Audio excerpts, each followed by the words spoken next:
விஜய் சிறுபான்மையினர் நண்பனா விரோதியா? கிறிஸ்துமஸ் பண்டிகையில கலந்துகிட்டு டான்ஸ் ஆடுறது, இப்தார்ல நோன்பு துறக்கிறதுன்னு இந்த மாதிரியான சம்பவத்தை செய்யறதால உங்களை சிறுபான்மையின நண்பனா காட்டிக்கிடுறீங்களா விஜய்? உண்மையாவே நீங்க சிறுபான்மையின நண்பனா விரோதியான்னு ப்ரூஃபோட சொல்றேன் வாங்க. அரசியலுக்கு வந்தப்ப மட்டும் இல்ல, நீங்க சினிமால இருந்த காலத்திலையும் நிறைய சம்பவங்கள் பண்ணிருக்கீங்க. 2012 துப்பாக்கி படம் ரிலீஸ் எதிர்ப்பு வந்துச்சு.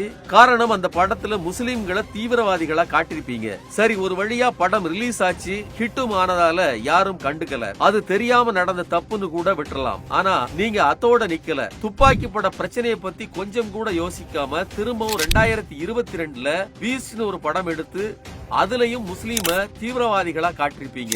இத டைரக்டர் டிசிஷன் அப்படின்னு சொல்ல போறீங்களா விஜய்? அப்போ டைரக்டரை கதையை மாத்த சொல்ல வேண்டியதுதானே, அல்லது நடிக்க மாட்டேன்னு சொல்லிருக்கலாம்ல. உங்களுக்கு என்ன லாஸா ஆக போகுது? நீங்க தான் கேரியரின் உச்சமாச்சு. என்னோட கேரியரின் உச்சத்தை உதறிட்டு. அது மட்டும் இல்ல, உங்களோட கடைசி படமான ஜனநாயகன்ல கூட முஸ்லிம்களை தீவிரவாதியா தான் காட்டிருக்கீங்க. அதுல குல்லா போட்டவன் எல்லாம் கடவுளுக்காக குண்டு வைக்கிறாங்கன்னு வசனம் வச்சிருக்கீங்க.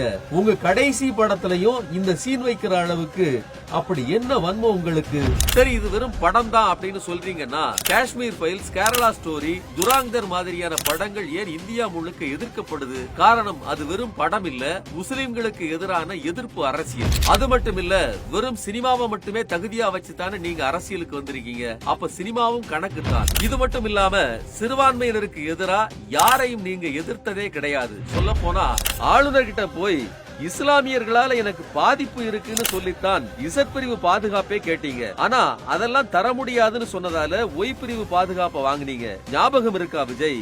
இந்த பாதுகாப்பை கொடுத்தது பிஜேபி கவர்மெண்ட். அதே மாதிரி திருப்பரங்குன்றம் பிரச்சனையில கலவரத்தை ஏற்படுத்த பாஜக பிளான் பண்ணிருந்தாங்க. அதுல முஸ்லிம்ஸ தீவிரவாதி மாதிரி சங்கிங்க போர்ட்ரேட் பண்ணிட்டு இருந்தாங்க. ஆனா அப்ப கூட நீங்க வாய் திறக்கவே இல்ல, ஒரு அறிக்கை கூட விடல. காரணம், முஸ்லிம்னா உங்களுக்கு அவ்வளவு இளக்காரம்.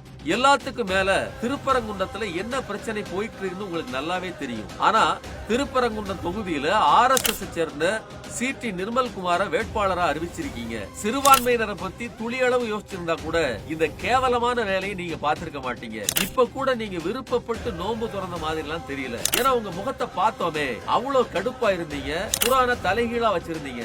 இதெல்லாம் என்னன்னு சொல்றது? சரி, முஸ்லிம் பிரச்சனையில உங்க நிலைப்பாடு இருக்கட்டும். தன்னைத்தானே கிறிஸ்டியன் சொல்லிக்கிட்டு இருக்கீங்களே, சோ கிறிஸ்டியானிட்டிக்காவது ஏதாவது பேசுறீங்களா அப்படின்னு பார்த்தா அதுவும் கிடையாது. கிறிஸ்துமஸ் அப்போ இந்தியா முழுக்க கிறிஸ்டியன்ஸ தாக்குனாங்க, சங்கிங்க அராஜகம் பண்ணாங்க. ஆனா அதுக்கும் நீங்க எதிர்ப்பு தெரிவிக்கலையே. இப்ப போயிட்டு இருக்கிற FCRA பிரச்சனை என்னன்னு உங்களுக்கு தெரியுமான்னு கூட தெரியல. அது இல்லாம ஒரு கூட்டத்துல வாய் கூசாம பேசுறீங்க, தலைவர்கள் அமைதி காத்தாவே ஒரு சில பிரச்சனைகள் சரியா போயிடும் அப்படின்னு. ஏங்க விஜய், நாளைக்கு நீங்க ஆட்சிக்கு வந்து ஒரு சிறுபான்மையினரை சங்கிங்க தாக்குனா ஆக்ஷன் எடுப்பீங்களா, இல்ல அமைதியா இருந்தா சரியா போயிடும் பனையூர்ல அமைதியா இருப்பீங்களா? படத்துல நடிக்கும் போதும் அரசியலுக்கு வந்ததுக்கு அப்புறமும் கூட சிறுபான்மையினருக்கு ஒரு குரலும் கொடுக்காம ஆதரவாவும் இல்லாம இப்போ வந்து நோன்பு திறந்துட்டேன் எனக்கு ஓட்டு போடுங்கன்னு சொல்றதும், நான் கிறிஸ்டியன் அதனால எனக்கு ஓட்டு போடுங்கன்னு சொல்றதும் என்ன நியாயம் விஜய்?